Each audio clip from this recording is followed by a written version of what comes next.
As I mentioned, we have a number of clinical stage programs at the moment. Probably the most important of those at the current time is the most advanced program, which is a cell-based treatment looking at or trying to address the consequences of stroke, ischemic stroke, which leaves patients, or a large proportion of those patients who survive their stroke with a residual disability.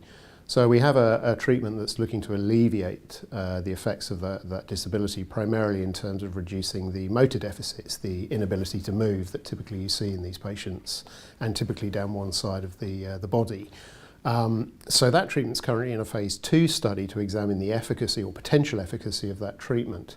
And those data from that study we're due to garner by the end of this calendar year. So that will be a very significant milestone for the business at a clinical level with that program. Beyond that, we have other programs looking at critical limb ischemia, and that one's in a phase 1 safety study at the moment. But again, we'd hope to garner some safety data from that study at the back end of this year, this calendar year.